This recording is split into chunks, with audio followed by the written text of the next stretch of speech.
Sir খুব ভালো game, খুব মজা আসবে, trust me. I trust you. হ্যাঁ স্যার, আপনারা সবাই রুলসটা বুঝে গেছেন হ্যাঁ রে তো? বাবা, রুলস গুলো সব বুঝতে পেরেছি। তুমি শুধু এটা বলো, এই গেম, এই আইডিয়াটা তুমি পেলে কোথা থেকে? দয়া স্যার, আমরা এই গেমটা ট্রেনিং এর সময় খেলতাম। টাইম পাসও হয়ে যায় আর হিউম্যান সাইকোলজি বোঝা যায়। আচ্ছা আচ্ছা আচ্ছা, তাহলে এই ব্যাপার। দয়া, একটু সাবধানে, কিন্তু মনের ভেতর কি আছে তা কিন্তু বেরিয়ে আসবে। সেটা তো ভালো কথা না? আমি তো বলি তুমি একটু বুঝেছো, কন্ট্রোল রাখো। কে জানে। আরে না না, এতে ভয়ের কি আছে? যা আমার মনের ভিতরে আছে তা বাইরেও সেটাই। আছে। বলো না কি করতে হবে। শুরু করি। আমি একটা ওয়ার্ড বলবো, ওই ওয়ার্ডটা শুনেই সবার প্রথমে মাথায় যে কথাটা আসবে সেটা বলতে হবে না ভেবে। না ভেবে। ঠিক আছে? অবনি, ভালোবাসা। আরে এসব কি? ভালো কোনো ওয়ার্ড বলো। ভালোই তো ওয়ার্ড আরে দিয়েছি। ভালোবাসায় কি প্রবলেম? বলো বলো বলো, উত্তর দাও। ভালোবাসা, প্যারেন্টস। সতীন স্যার, টাকা। টাকা সবসময় সততা। আরে বাহ, গুড এসকেপ। দয়া স্যার, সাহসিকতা। সিআইডি। এটা ঠিক, রাইট। অভিজিৎ স্যার, ভারতবর্ষ। মনে। স্যার, আরে তোমাদের সবার কি ব্যাপার? আজকে সবাই বেশ আনন্দে দেখছি, অনেক হাসি খুশির শব্দ পাচ্ছি আমি। স্যার, ওই কীর্তিকা আমাদের সাইকোলজি টেস্ট নিচ্ছিল। তারপরে রেজাল্ট কি? স্যার এখানে সবাই পাশ করে গেছে 100-100। দারুণ, ভেরি গুড। আচ্ছা, এই গেমটা কিরকম? আসলে স্যার, এই গেমটা এরকম যে কীর্তিকা আপনাকে একটা শব্দ দেবে, আর ওই শব্দটা শুনে আপনার মাথায় যে জিনিসটা প্রথমে আসবে সেটাই বলে দিতে হবে। আচ্ছা, হ্যাঁ স্যার, তো আপনার জন্য রইল মানুষ। মানুষ সৎ মনের, পরোপকারী, সাথে ভালো। Wow sir. Really sir? মানে বলতে চাইছি যে এত বছর ডিউটি করার পরেও, এতগুলো ব্রুটাল মার্ডার দেখার পরেও, আর একজন ফ্যামিলির লোক নিজের ফ্যামিলির ওপর যে ক্রাইম করে, এগুলো দেখার পরেও আপনার মনে হয় যে মানুষ ভালো মনের? আসলে কি দয়া, আমি তো এটা বিশ্বাস করি যে যে কোনো মানুষ, কেউ খারাপ হয়ে জন্ম নেয় না। কোনো অপরাধীকেই ধরো না, সে যখন জন্ম নেয় তখন সে তো ভালো অবস্থায় জন্ম নেয়। অর্থাৎ জন্ম নেওয়ার সময় কেউই খারাপ থাকে না। সেই ভালো মানুষ যখন বিপথে চলে যায়, তখন আমাদের কাজ কি? সেই মানুষগুলোকে সঠিক পথে নিয়ে আসা, তাদেরকে সংশোধন করে দেওয়া, ভালোবেসে, কখনো কিছু শিক্ষা দিয়ে। হ্যালো, ইন্সপেক্টর অভিজিৎ বলছি। কোথায়? এক মিনিট, আপনি কে বলছেন? আমরা আসছি, এখনই আসছি, আপনি চিন্তা করবেন না।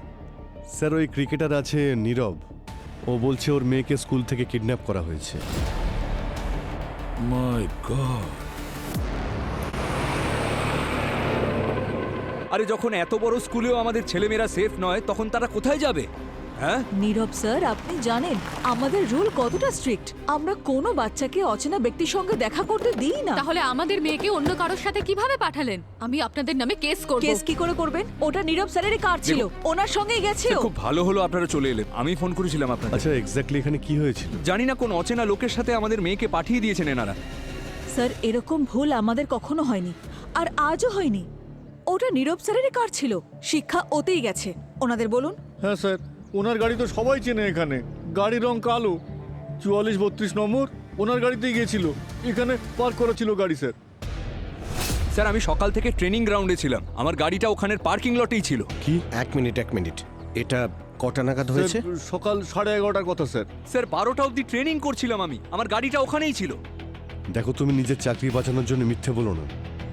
একটা গাড়ি একসঙ্গে দু জায়গায় তো থাকতে পারে না। স্যার, আমি মিথ্যে কথা কেন বলবো? আমাদের লাভ কি? স্যার, আমি স্যার, জানি। স্যার, আপনি আইনকে নিজের হাতে নেবেন না, আমরা এসে গেছি। স্যার, সবার আগে এনাদেরকে জিজ্ঞাসা করুন যে গাড়িটা কে চালাচ্ছিল, কারণ আমাদের ড্রাইভার তো আজকে আসেইনি। ওনার ড্রাইভারকে তুমি নিশ্চয়ই চেনো, ওই নিতে এসেছিল। না স্যার, অন্য কেউ এসেছিল। স্যার, নীরব স্যার ভিডিও কলে ওনাকে বলেছিলেন যে শিক্ষাকে ওনার সঙ্গে যেতে দিতে। আমি আপনাকে ভিডিও কলে বলেছিলাম? হ্যাঁ, আপনি। স্যার, আমি ট্রেনিং করছিলাম, আর ওখানে রুলস অনুযায়ী আমি আমার সেলফোন আমার পকেটে রাখতে পারি না ট্রেনিং করার সময়। স্যার, আপনি ওনাকেই জিজ্ঞেস করুন। হ্যাঁ স্যার, ওনার ভিডিও কল এসেছিল স্যার। এই স্কুলের লোকজন নিজেদের রেপুটেশন বাঁচানোর জন্য মিথ্যে কথা বলছে। প্লিজ স্যার, এবার আপনি আমাদেরকে সাহায্য করুন, আমাদের মেয়েকে ফিরিয়ে আনুন স্যার, প্লিজ। এই সিসিটিভি ক্যামেরা তো কাজ করছে, হ্যাঁ স্যার।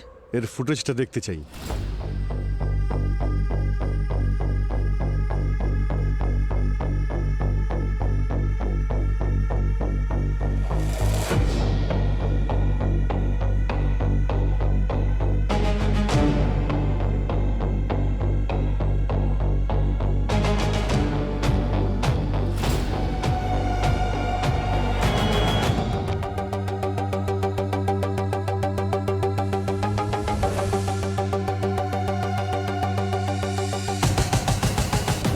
স্যার, দেখলেন তো আপনারা, এটাই নীরব বাবুর গাড়ি। আর ওই সময় ভিডিও কলটা এসেছিল, যাতে উনি নিজেই বলছিলেন আমার মেয়েকে ওর সঙ্গে যেতে দিন। এই গাড়িটা তো আপনারই মনে হচ্ছে নীরব বাবু। Same colour, same number plate, এমনকি স্ক্র্যাচ মার্কটাও একদম সেম। স্যার এই গাড়িটা আমার গাড়ির মতোই লাগছে, কিন্তু আমি বলছি আপনাকে এটা না কোনো কনস্পিরেসি হচ্ছে আমার বিরুদ্ধে আমাকে ফাঁসানোর জন্য। স্যার গাড়িটা সকাল থেকে আমার কাছেই ছিল। ওয়েট, আমার কাছে প্রমাণ আছে, আমি দেখাচ্ছি। স্যার এটাই আমার গাড়ি, পার্কিংয়ে রয়েছে, 11:30টার ফুটেজ। মানে কেউ আপনার মতোই গাড়ি ব্যবহার করেছে, সেম কালার, নকল নাম্বার প্লেট, খুব ভালো প্ল্যানিং করেছে। কিন্তু স্যার এত বড় একটা প্ল্যানে আমাদের বিরুদ্ধে কে করবে? আমাদের তো কোনো শত্রুও নেই স্যার। ম্যাম, মোস্টলি কিডন্যাপিং টাকার জন্য করা হয়। লোকটার মুখটা কেমন ছিল মনে আছে? কেমন দেখতে ছিল সে? স্যার মুখটা তো ঠিকমতো দেখতে পাইনি, কারণ ও কালো চশমা পরেছিল আর টুপিও পরেছিল স্যার। তার মানে পোশাক বদলে ছদ্মবেশে ছিল। আচ্ছা স্যার, আমার একটা জিনিস কিছুতেই মাথায় আসছে না, ওই লোকটা নীরবের ফেক ভিডিও কল কিভাবে অ্যারেঞ্জ করলো? আর্টিফিশিয়াল ইন্টেলিজেন্ট মানে এআই দিয়ে কিডন্যাপার ওই ভিডিও কলে নীরবের ফেস বসিয়ে দেয়, আর সেটা দেখিয়ে খুব সহজেই স্কুলের লোককে বোকা বানিয়ে ওই বাচ্চাটাকে ওখান থেকে তুলে নিয়ে চলে যায়। স্যার এআই দিয়ে ও শুধু নীরবের মতো নিজের লুকটাই করেনি, ওরকম সেম গাড়ির ব্যবস্থাও করে এনেছিল। আর স্যার এগুলো করা খুব একটা সহজ নয়, আর তার কারণটা হলো যে এই গাড়িটা পুরো কাস্টমাইজ করা। এক্স্যাক্টলি, এরকম তো নয় যে সোজা চলে গেল কার শোরুমে আর গিয়ে বলল আমার এই রকমেরই গাড়ি চাই, কালো রঙের। হ্যাঁ স্যার, ও গাড়িটাকে ঠিক ওইভাবেই মডিফাই করেছে, ঠিক ওই ডিজাইন। আর তাছাড়া ওই স্ক্র্যাচ মার্কও, নীরবের গাড়িতে যেরকম স্ক্র্যাচ মার্ক ছিল ঠিক সেই রকমই স্ক্র্যাচ মার্ক ও নিজের গাড়িতে ক্রিয়েট করেছিল। একটা কথা পরিষ্কার যে কিডন্যাপার বেশ কিছুদিন ধরে ইশিকা আর নীরবের ওপর নজর রাখছিল। ওদের মেয়ের ওপরও নজর ছিল, কখন কোন স্কুলে যায়, কোন গাড়িতে যায়, কটার সময় বাড়িতে ফেরে, সবটাই জানতো, ডিটেলসে খোঁজ নিয়েছে। আমার মনে হচ্ছে যে কিডন্যাপার অনেক দিন ধরেই ফলো করছিল। হ্যাঁ স্যার এখন তো এই গাড়িটাই আমাদের অপরাধী পর্যন্ত পৌঁছে দেবে। এই ডুপ্লিকেট যে গাড়ি আছে না, সেটা ডিটেলস আমাদের খুঁজে বের করতে হবে। কোনো শোরুম থেকে তো নিশ্চয়ই গাড়িটা কেনা হয়নি, গাড়িটা অনেক অল্টারনেশন অ্যাডিশন হয়েছে, এমন কিছু এইসব পেন্টিং টেন্টিং সব কিছু, সেটা কোথায় করা হয়েছে সেটা খোঁজ নিতে হবে। স্যার এই ক্রাইমের যে গাড়িটা, এটা সেকেন্ড হ্যান্ড ডিলার বা স্ক্র্যাপ ইয়ার্ড থেকেই তোলে এরা। চলো ওই ওয়ার্কশপে গিয়ে দেখি, কিছু না কিছু তো পাওয়া যাবেই। কিন্তু স্যার কিডন্যাপারদের কোনো কল তো আসেনি এখনো টাকার জন্য। আবার এমনটা নয় তো যে নীরব আর ইশিকার সাথে কেউ শত্রুতা করার জন্য এটা করছে। কিন্তু স্যার যখন ওনার সাথে কথা বললাম তখন তো উনি বললেন ওনার কারোর সাথে শত্রুতা নেই। আসবে, কিডন্যাপারদের কল আসবে, আর সেটাও খুব তাড়াতাড়ি।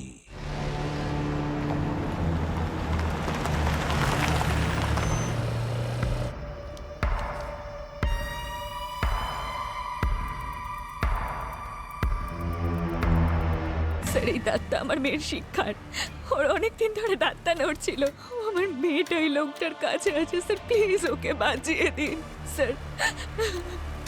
কোনো মায়াই নেই এর, চিঠির সঙ্গে বাচ্চাটার দাঁতও পাঠিয়েছে।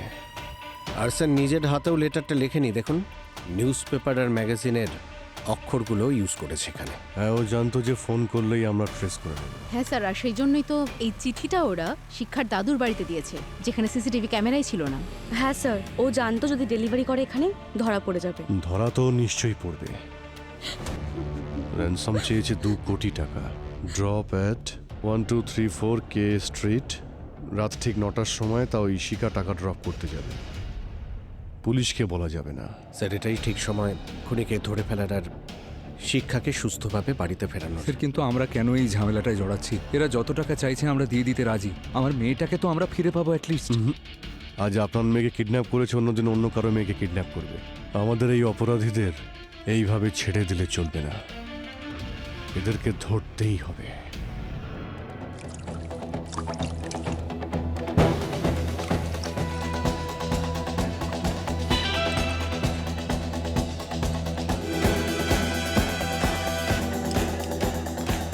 শাহরুখে আরে কি দারুণ লাগছে তোমাকে, ভীষণ হ্যান্ডসাম লাগছে শাহরুখে তোমাকে। আজ সূর্য কোন দিকে উঠেছে ভাই? আরে আচ্ছা, আমি কি কমপ্লিমেন্ট দিতে পারি না? কমপ্লিমেন্ট তো দিতেই পারো, বরং এত বছর ধরে আমি অপেক্ষা করছি তুমি কবে কমপ্লিমেন্ট দেবে, আজকেই কেন? আরে আগে তো থ্যাংক ইউ বলবে। Thank you very much my dear friend, thank you. আর আমরা তো এরকম শুনেছি স্যার, যদি আমরা কারো মিথ্যে প্রশংসা করি তাহলে সে আরো মন দিয়ে কাজ করে। এই তো ঝুলি থেকে বেড়ালটা বেরিয়ে পড়লো। এইটা হচ্ছে আসল রূপ তোমাদের। হ্যাঁ, মিথ্যে মিথ্যে প্রশংসা করো, তখন সে পরিশ্রম করে ভালো কাজ করবে। তার মানে এতদিন আমি ভালো কাজ করিনি। আরে ভাই, আমি জানি যে তোমরা বেশিক্ষণ আমাকে খুশি দেখতেই পারো না। ব্যাস কাজ করো, কাজ দাও। আরে স্যার, আপনাকে কেউ জোর করে কোনোদিন কাজ করাতে পারবে, তাও গাছে তুলে দিয়ে? কি? আচ্ছা, আপনি এখন বলুন এটা কি করলেন আপনি? এই যে লেটারটা আপনি পেয়েছেন, এই হুমকি দেওয়া, এটা থেকে জানতে পারলেন কিছু? আমি বলছি, শোনো ভাই বস, এই যে এইগুলো, এই লেটার্স গুলো আমি ভালো করে কেমিক্যাল অ্যানালিসিস করেছি। আমি এই লেটারগুলো থেকে মাইক্রোস্কোপিক রাবারের পার্টিকেলস আর সি সল্টের সন্ধান পেয়েছি। রাবারের মাইক্রোস্কোপিক দানা আর সি সল্ট, রাবার ফ্যাক্টরি সমুদ্রের ধারে। মনে হচ্ছে কিডন্যাপার ওখানেই বসেছিল, আর ওখানে বসেই সে চিঠি তৈরি করে। দয়া স্যার, খোঁজ নাও এমন কোন রাবার ফ্যাক্টরি আছে কিনা যেটা সমুদ্রের ধারে। আর অভিজিৎ, এই ইশিকার ওপর কড়া নজর রাখো, ওই কিডন্যাপার আমাদের নাগালের বাইরে যেন না যায়।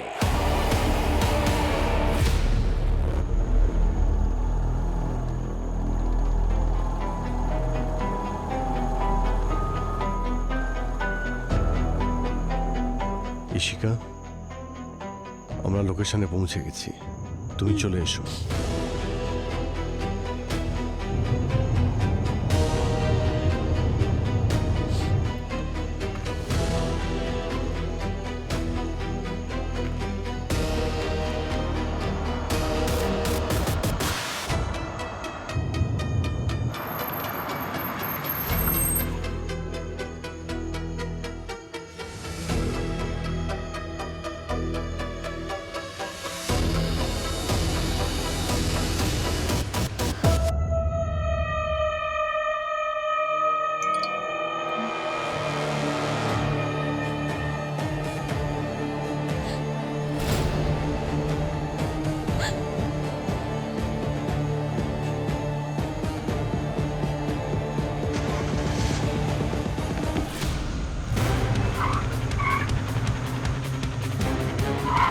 ইশিকা, কি করছে কি? সচিন,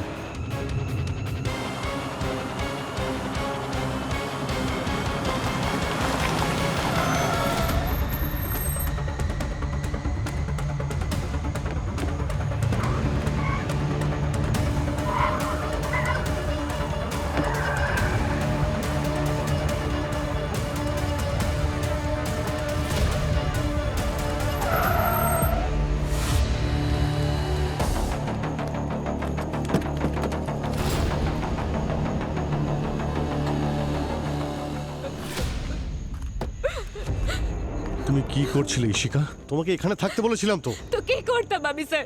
ও তো মেরে ফেলবে আমাদের মেয়েকে। কে? আপনি প্লিজ আমাকে যেতে দিন স্যার। আরে ম্যাম, মেরে ফেলবে ওকে। কি বলছো? আমি তো কিছু বুঝতেই পারছি না। ওই লোকটাই দেখুন কি পাঠিয়েছে, দেখুন আপনি চেক করুন।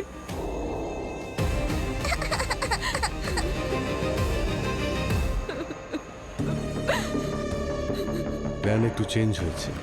টাকা নিয়ে তুমি ভিখু বাড়ি চলে এসো, আর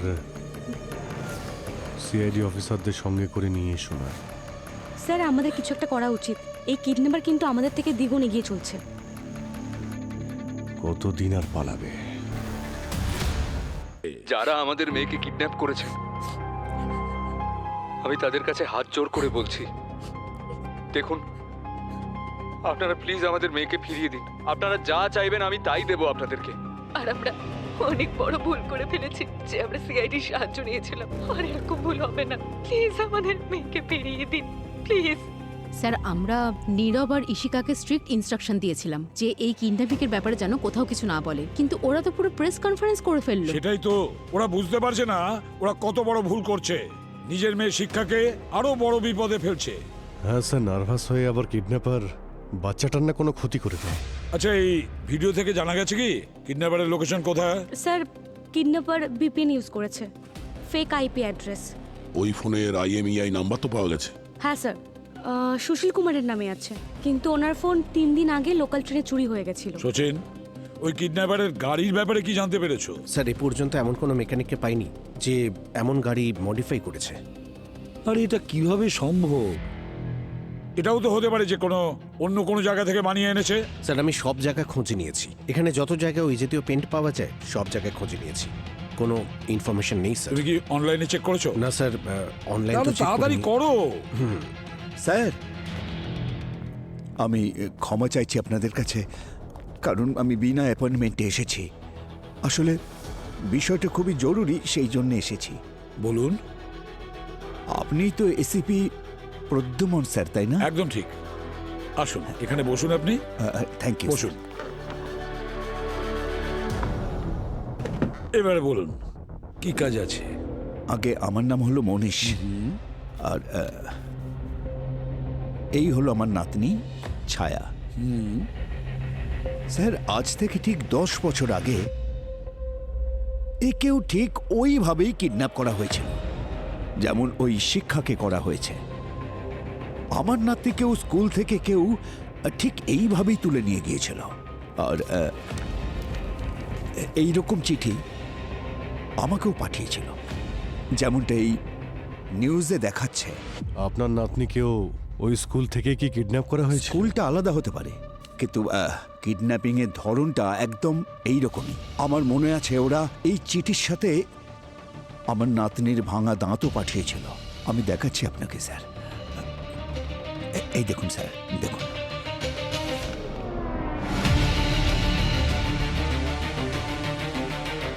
এটা আপনার নাতনির দাঁত? আগে এক মিনিট, আপনি বলছেন যে আপনার নাতনি ছায়ার সঙ্গে এরকম হয়েছিল, মানে ওকেও কিডন্যাপাররা ব্ল্যাক রঙের গাড়িতে কিডন্যাপ করেছিল?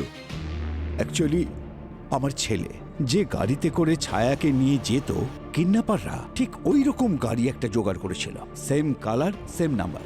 তাই তো টিভিতে এই খবরটা দেখে আমি অবাক হয়ে গেছি যে ঠিক 10 বছর পরেই সেম কিডন্যাপিং, আরেকবার নতুন করে। আচ্ছা, এখন আপনার নাতনি কোথায়?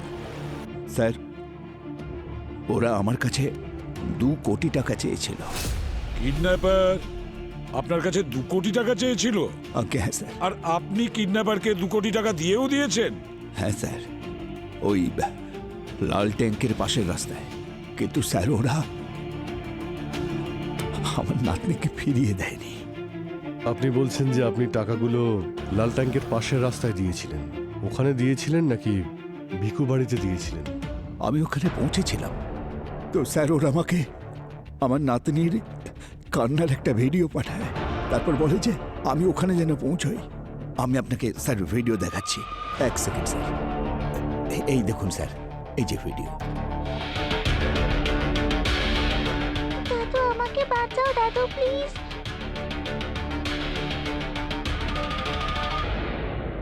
সেম মার্ডার প্যাটার্ন স্যার, ঠিক একইভাবে বাচ্চাটাকে স্কুল থেকে কিডন্যাপ করা হয়, আর একই হুমকি দেওয়া লেটার, বাচ্চাটার দাঁত, আর টাকা দেওয়ার জন্য এনাকেও লাল ট্যাঙ্কের পাশের রাস্তায় ডাকে, আর সেখান থেকে ভিকু বাড়ি। মনে হচ্ছে 10 বছর আগের কিডন্যাপিং এর টাকা শেষ হয়ে গেছে, তাই আবার কিডন্যাপিং শুরু করেছে ওরা। কিন্তু ওরা আমার নাতনিকে কেন ফিরিয়ে দিল না?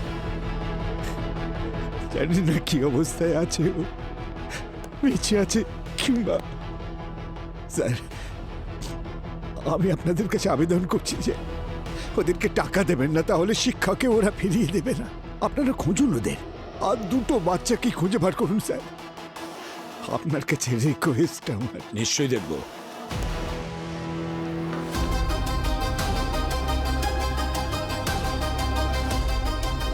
নীরব আর ইশিকা কোনোভাবে ওই কিডন্যাপারের প্রলোভনে যেন ধরা না দেয়, তার আগে ওদের থামাতে হবে। কি আপনারা এটা কি বলছেন? 10 বছর আগেও একইভাবে কিডন্যাপিং হয়েছিল? হ্যাঁ, কিডন্যাপার্স টাকাও নিয়েছিল আর বাচ্চাটাকেও ফেরত দেয়নি। দেখুন, এই কথাটা আপনারা মন থেকে বের করে দিন যে টাকা দেওয়ার পর ও আপনাদের মেয়েকে ছেড়ে দেবে। দেখুন তো, আপনার মনে হয় কোনো নোটিফিকেশন এসেছে? স্যার এটা কোনো আননোন নাম্বার থেকে ভয়েস মেসেজ এসেছে। হয়তো ওরই হবে। প্লে করুন। মনে হচ্ছে তুমি তোমার নাতনিকে ভালোবাসো না, সেই জন্যই তার জীবনটাকে বিপদের মধ্যে ঠেলে দিচ্ছ। আমি তোমাকে শেষ সুযোগ দিচ্ছি এবার। কাল রাত 9টার সময় অবশ্যই ফিল্ম সিটির কাছে 6 কোটি টাকা নিয়ে আসবে। আর এবার কোনো চালাকি করার চেষ্টা করো না, তাহলে কি হবে নিশ্চয়ই বুঝতে পারছো। মনে হচ্ছে তুমি তোমার নাতনিকে ভালোবাসো না, সেই জন্যই তার জীবনটাকে বিপদের মধ্যে ঠেলে দিচ্ছ। আমি তোমাকে শেষ সুযোগ দিচ্ছি এবার। স্যার, এই অডিও ক্লিপে কিডন্যাপের আওয়াজ ছাড়া অন্য কোনো শব্দ শোনা যাচ্ছে। একটু ভলিউমটা বাড়াও। হ্যাঁ স্যার। কাল রাত 9টার সময় অবশ্যই ফিল্ম সিটির কাছে 6 কোটি টাকা নিয়ে আসবে। এটা তো জলের শব্দ, ঢেউ বইছে। মানে কিডন্যাপার এমন কোনো জায়গায় আছে যেখানে রাবার ফ্যাক্টরি আছে আর সেটা সমুদ্রের একদম কাছে। এক্স্যাক্টলি। এই শহরে যত রাবার ফ্যাক্টরি আছে আমরা সবার একটা লিস্ট বানিয়েছি। তার মধ্যে একটা রাবার ফ্যাক্টরি আছে যেটা সমুদ্রের পাশে, উমিয়ানগরে। উমিয়ানগর? স্যার। হ্যাঁ স্যার, অদ্ভুত একটা ব্যাপার দেখুন। যে কারকে পেইন্ট করার জন্য বিশেষ রঙের ব্যবহার হয়েছিল, সেই ব্ল্যাক পেইন্ট উমিয়ানগর থেকে অর্ডার করা হয়েছিল অনলাইন। কে অর্ডার দিয়েছিল ওই পেইন্টের? যে লোকটা অর্ডার করেছিল সেই কেসে ইনভলভড। ছবিটা ভালো করে দেখুন। মাই গড, এ তাহলে সে! আমরা বুঝতেই পারিনি। একটা কাজ করো, তাড়াতাড়ি ওকে ওখান থেকে ধরে নিয়ে এসো, শিক্ষাকে কোথাও নিয়ে যাওয়ার আগেই।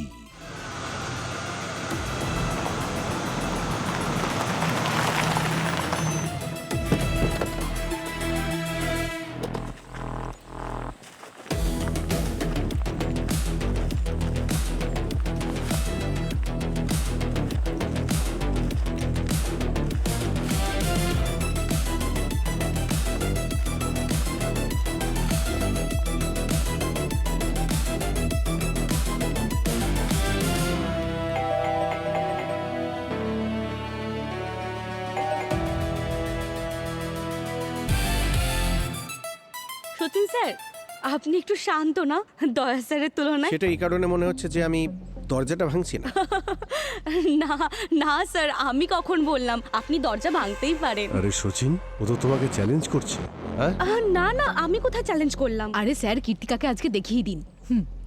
এখন তোমরা এতবার করে বলছো তো করতেই হবে। একটু পিছিয়ে এসো, ঠিক আছে? আরে আপনারা ক্ষমা করবেন, আমি বাথরুমে ছিলাম, সেজন্যই দরজা খুলতে দেরি হয়ে গেল। অ্যাকচুয়ালি আসলে আমাদের ছায়ার আরো ছবির প্রয়োজন।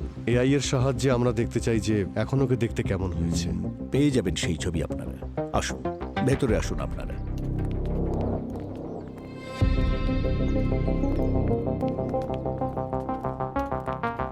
আপনারা এখানে বসুন, আপনাদের জন্য আমি জল নিয়ে আসি। আরে বসুন।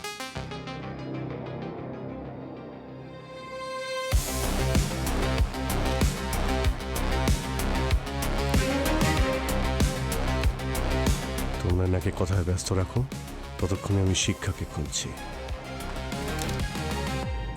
নিন, আপনার একটু জল খান। অ্যাকচুয়ালি আমি একটু ওয়াশরুমটা ইউজ করতে চাই। ও ঠিক আছে, আমি আপনাকে নিয়ে না না, যাচ্ছি। ঠিক আছে, থ্যাংক ইউ। আপনি ওদের জল খান।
সেই ব্ল্যাক পেন্ট, যে কালারের গাড়ি ছিল। এই ফটোগুলো দেখে আমারও দাদুর কথা মনে পড়ে গেল। মনে হচ্ছে আপনি ছায়াকে খুব ভালোবাসতেন। হ্যাঁ, খুব ভালোবাসতাম। আমাকে ছাড়া থাকতেই পারতো না, আমিও পারতাম না। নিজের মায়ের থেকেও বেশি আমার কোলেই ও খেলা করত।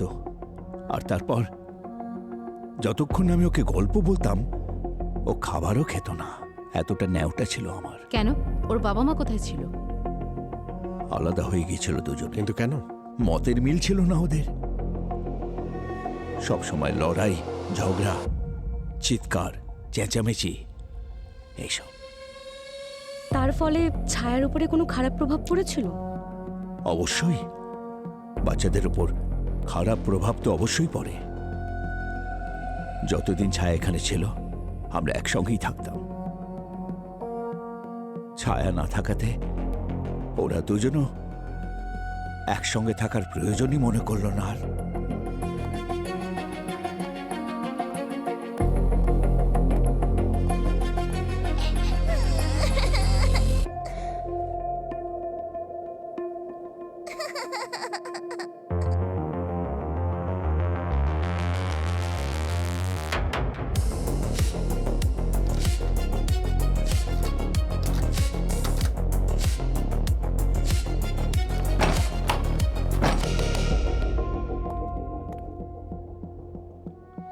শিক্ষা?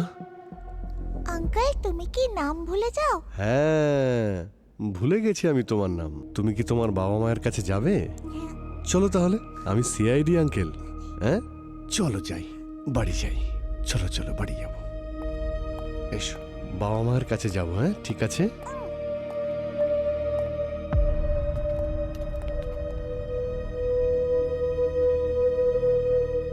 চলো বাড়ি যাব, বাবা মায়ের কাছে যাব।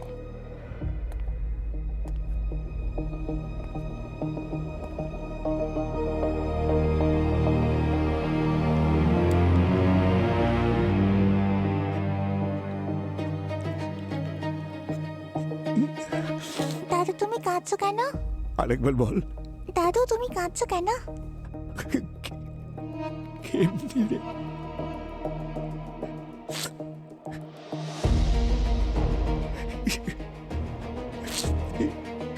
যা। কৃতিকা,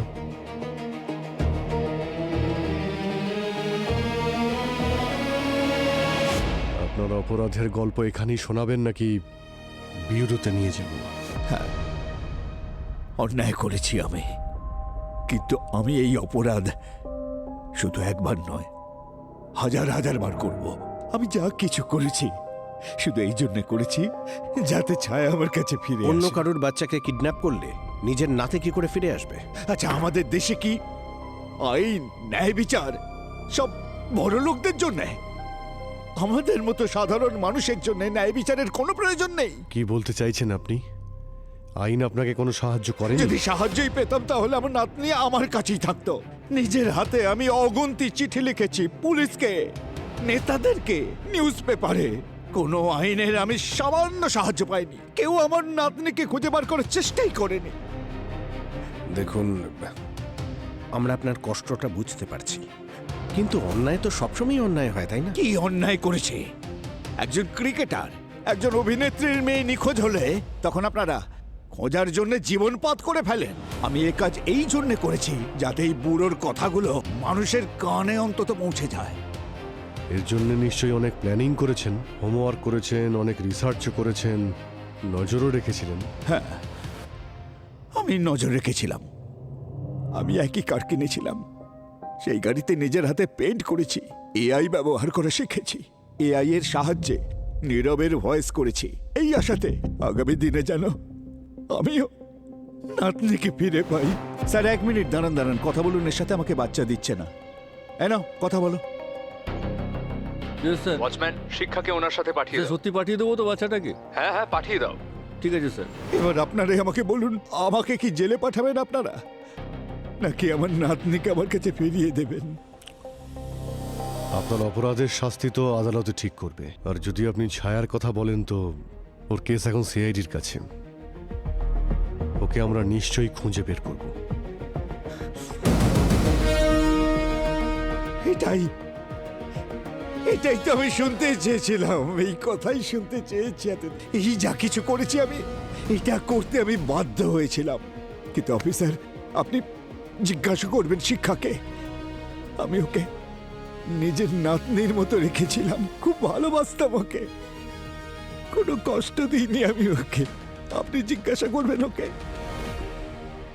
এই ঘটনার পর আমি একটা জিনিস বুঝতে পেরেছি, আমাদের সম্পর্কগুলো কত দামি হয়, আর নিজের সন্তানকে ছাড়া মা বাবারা অসহায় হয়ে পড়ে। আমরা সবাই সিআইডির কাছে অনেক কৃতজ্ঞ যে ওনারা আমাদের মেয়েকে আমাদের কাছে ফিরিয়ে দিয়েছেন। Very good.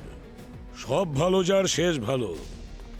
স্যার, এটা বেশ খুশির খবর, কিন্তু আমি যে দিন রাত এত পরিশ্রম করি তার ফলে ওদের মুখে কিন্তু হাসিটা দেখতে পাই। সত্যিই স্যার, আজ আমি খুব প্রাউড ফিল করছি যে আমি একজন সিআইডি অফিসার। Very good. আর প্রাউড ফিল করতেই হবে। হ্যাঁ স্যার।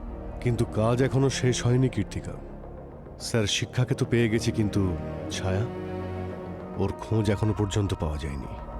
স্যার, 2 দিন আগের কিডন্যাপিং যদি এতটা কঠিন হয়ে থাকে তাহলে এটা তো 10 বছরের পুরনো কেস। হ্যাঁ, কঠিন তো অবশ্যই স্যার। প্রমাণ আর সাক্ষীদের ট্রেলকে ফলো করা এত সহজ নয়। হ্যাঁ, আর সিআইডির কাজ কবে সহজ ছিল? কিন্তু স্যার, আই হোপ ছায়া ভালো আছে, মানে ও বেঁচে আছে। স্যার, হ্যাঁ স্যার, ছায়ার কেসে খুব বড় একটা ইনফরমেশন পেয়েছি স্যার। কি? স্যার, ছায়াকে কিডন্যাপ করার পরে, ঠিক পরে, ওর মা 2 কোটি টাকার একটা ফ্ল্যাট কেনে নিজের জন্য। আর ওই ফ্ল্যাটে এখন ওর সাথে ওর দ্বিতীয় স্বামী নীতিশ থাকছে। ছায়ার কিডন্যাপার 2 কোটি টাকা চেয়েছিল, আর তার কিছুদিন পরেই ছায়ার মা 2 কোটি টাকা দিয়ে নতুন ফ্ল্যাট কিনেছিল। পুরো 1 ঘন্টা ধরে আপনারা আমাদের বসিয়ে রেখেছেন, আর আমরা কতক্ষণ বসবো? ততক্ষণ এখানে বসিয়ে রাখবো যতক্ষণ না আপনারা স্বীকার করবেন যে ছায়া আছে কোথায়। আরে যদি আমি সেটা জানতাম তাহলে আপনার আগে আমি খুঁজে নিতাম না? আরে আমি ওর মা, 9 মাস আমি ওকে গর্ভে ধারণ করে জন্ম দিয়েছি। সেই জন্য তো আমরাও অবাক হচ্ছি যে একজন মায়ের মমতা কিভাবে 2 কোটি টাকার কাছে উইক হয়ে পড়ল। আপনি বলতে কি চাইছেন আমি আমার নিজের মেয়েকে কিডন্যাপ করব? রুক্মিণী গার্ডেনে আপনাদের যে ফ্ল্যাটটা আছে তার দাম হলো 2 কোটি টাকা। আর 2 কোটি টাকা সেই অ্যামাউন্ট যা কিডন্যাপাররা ডিমান্ড করেছিল ছায়ার জন্য। আর মজার কথা তো হলো এটাই যে কিডন্যাপাররা যত টাকা পেয়েছে সব হজম করে নিল, আর তাও ছায়াকে ছাড়লো না। ব্যাস, অনেক হয়েছে। আপনারা সিআইডি অফিসার, তাই বলে এই না যে আপনারা যা খুশি বলবেন। কোনো প্রমাণ ছাড়া আপনারা আমাদের দোষারোপ করতে পারেন না। ঠিক আছে, আপনি আমাদের এটা বলুন যে এই 2 কোটি টাকা আপনার কাছে কোথা থেকে এলো? আমি আপনাদের বলেছি যে এই ফ্ল্যাট আমাকে আমার হাজবেন্ড দিয়েছে। তুমি কি কিছু বলবে নাকি এইভাবেই চুপচাপ বসে থাকবে? হ্যাঁ স্যার, ও একদম ঠিক কথা বলছে। আমি ওই ফ্ল্যাটটা ওর জন্যই কিনে দিয়েছিলাম, বিয়ের গিফট হিসেবে।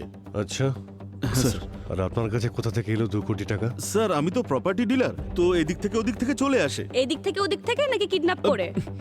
এসব আপনারা কি বলছেন? আর তখন থেকে আপনারা এই কিডন্যাপিং নিয়ে কেন পড়ে রয়েছেন বলুন তো? ঠিক আছে, এখন আপনারা আসতে পারেন, কিন্তু এই শহর ছেড়ে কোথাও যাবেন না। আর আপনি অ্যাকাউন্টে রেডি রাখবেন, আমরা খোঁজ নিয়ে দেখতে চাই যে এদিক ওদিক থেকে টাকা কি করে আসে। স্যার, এই আইটির লোকেরা তো নীতিশ আর জাহ্নবীর উপরে উঠে পড়ে লেগেছে। হ্যাঁ, আর ওদের জিজ্ঞাসাবাদ করে টাকা পয়সার সমস্ত সোর্সও ক্লিয়ার হয়ে গেছে। হ্যাঁ, কিন্তু এই কিডন্যাপিং এর টাকার প্রমাণ তো এখনো পাওয়া গেল না।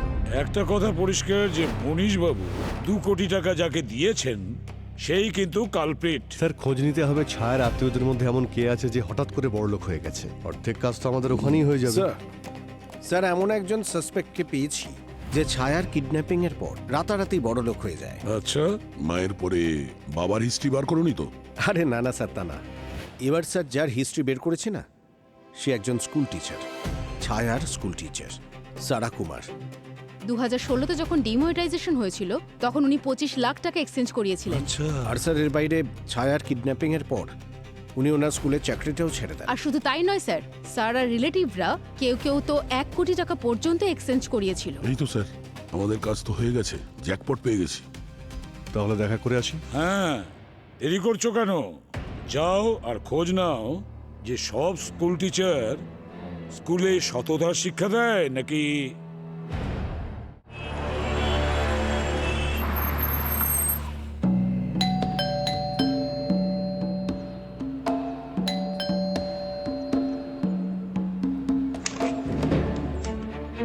হ্যাঁ বলুন, কার সঙ্গে দেখা করতে চান আপনারা? মিস সারা কি এখানে থাকেন? মিস নয়, মিসেস। আমার ওয়াইফ উনি। আর আপনারা কে? আমরা সিআইডি থেকে। প্লিজ আসুন না। সারা, সারা, সারা, সারা কোথায় তুমি? সারা, এসব কি হচ্ছে? কি কি হয়েছে? সিআইডি আমাদের বাড়িতে কেন এসছে? সিআইডি তোমাকে খুঁজছে। আমাকে খুঁজছে মানে? কি হয়েছে স্যার? টাইম কম, তাই মেন পয়েন্টে আসছি। নোটবন্দির সময় আপনারা 25 লাখ টাকা এক্সচেঞ্জ করিয়েছিলেন ব্যাংক থেকে। আমরা জানতে চাই এতগুলো টাকা আপনার কাছে কোথা থেকে এলো। আবার এটা বলবেন না স্কুল থেকে ইনকাম করেছেন।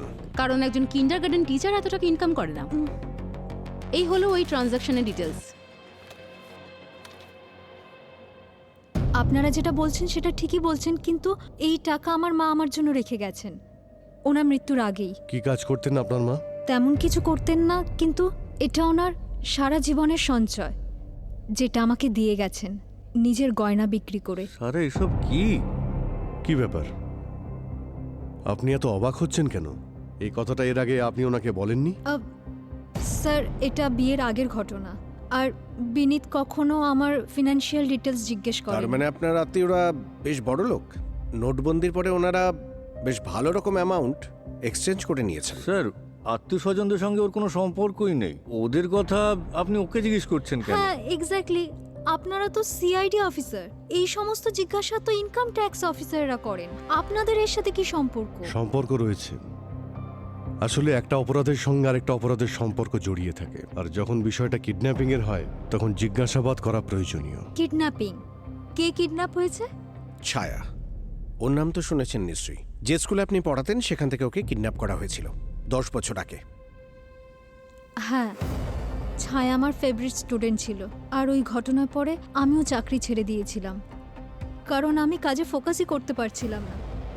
মা, বাবা, গুড মর্নিং। Bye bye. আজ ব্রেকফাস্ট করার সময় নেই, অনেক দেরি হয়ে গেছে। দেখো, রোজ এই নাটক করে।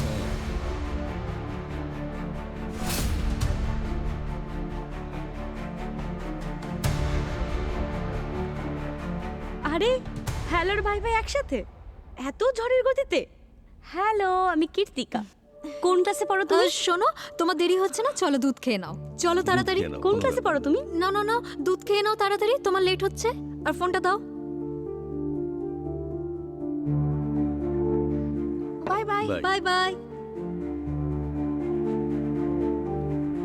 আচ্ছা, এই কেসের ব্যাপারে আরো কিছু জিনিস জিজ্ঞেস করার আছে। কিছু ডিটেলস চাই আপনার থেকে, প্লিজ। শিওর।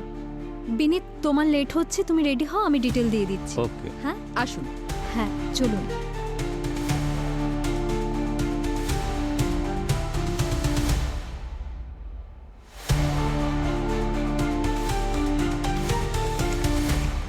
অভিজিৎ, তুমি জানো এই কেসটায় তোমার বেস্ট কাজ কোনটা ছিল?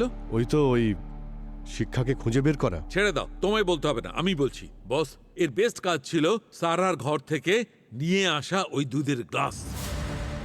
রিয়েলি? হ্যাঁ, ওই দুধের গ্লাসে একটু সালাইবা লেগেছিল। আমি সেই সালাইবাটা টেস্ট করেছি। তার ডিএনএ আর ওই ছায়ার ভেঙে যাওয়া দাঁতটা, তার ডিএনএ দুটো ম্যাচ করে গেছে। তার মানে ওই মেয়েটা সারার নয়? না, ও ছায়ার, জাহ্নবীর মেয়ে। মনীষ বাবুর নাতনি। মানে এখানে ঘটার সমস্ত গেমটা এই সারাই ঘটিয়েছে। হ্যাঁ, ছায়ার কিডন্যাপ আমিই করিয়েছিলাম, কিন্তু আমি নিজেকে পুরোপুরি দোষী মনে করি না, কারণ আমি ওর নিজের মা বাবার থেকেও বেশি ভালোবেসেছি। কোনো সন্তানকে তার মা বাবার থেকে ছিনিয়ে নিয়ে তাকে মানুষ করাকে তোমার এটা অপরাধ বলে মনে হচ্ছে না? টাকা পয়সার জন্য করেছো না এসব? আমার ওপর প্রচুর ঋণ ছিল, ব্যাংকের, প্রতিবেশীর সবাই পেছনে পড়েছিল, এমনকি আমাকে পুরোপুরি মেরে ফেলারও হুমকি দিচ্ছিল। এই জন্য আমি এটা করতে বাধ্য হয়েছি। সব অপরাধী যদি বলে বাধ্য হয়ে করেছি, তাহলে মানুষের স্বাভাবিক জীবনযাত্রাই থাকবে না। আপনি একজন টিচার, যার স্থান বাবা মায়ের ওপরে হয়। এক মুহূর্তের জন্য হলেও আপনি এই নোংরা কাজটা করার আগে ভাবলেন না? এক মুহূর্তের জন্য ভেবেছিলাম, কিন্তু যখন দেখলাম ছায়া ওর মা বাবার কাছে যেতেই চায় না, তখন আমার আর গিল্টি ফিল হয়নি। এক মিনিট, কি বললে তুমি? ছায়া নিজের মা বাবার কাছে যেতে চাইতো না? তো আপনার কি মনে হয় টাকাগুলো নেওয়ার পরেও আমি কেন ওকে ফেরত পাঠালাম না? ওকে নিয়ে ওর বাড়ি গিয়েছিলাম, কিন্তু ঘরের ভেতর থেকে ওর মা বাবা ঝগড়া করার আওয়াজ আসছিল। গালি গালাজ, বাসনপত্র ভাঙা, এমনকি জিনিসপত্র পড়ে যাওয়া। ও এত ভয় পেয়ে গিয়েছিল যে আমাকে রিকোয়েস্ট করতে শুরু করলো, টিচার আমি বাড়ি যাব না, আপনি প্লিজ আমাকে নিয়ে চলুন আপনার সাথে। তো আপনি নিজেই ডিসাইড করে নিলেন যে ও আপনার সঙ্গেই থাকবে? ওর মা বাবার তো এমনিতেই কোনো চিন্তা ছিল না ওকে খোঁজার, আর আমি ওকে খুব ভালো জীবন দিয়েছিলাম।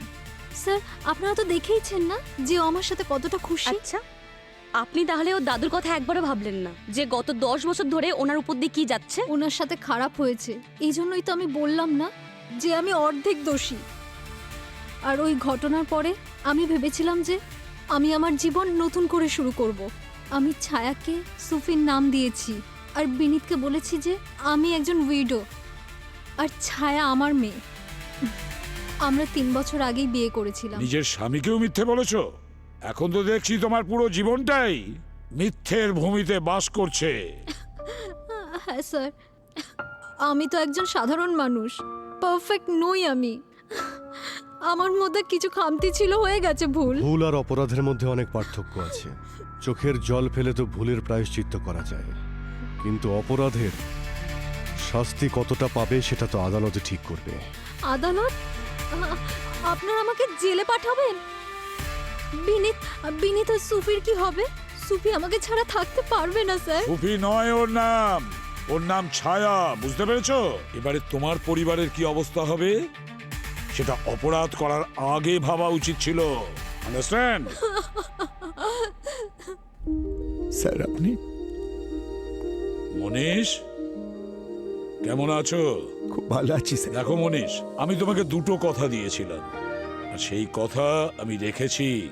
স্যার আপনি ওকে আমার ব্যাপারে কিছু বলেননি তো? না, আমি বলিনি। এর থেকে এটাই বেটার ও সুফি পরিচয়েই বড় হোক, ছায়া নয়। আমার দ্বিতীয় কথা,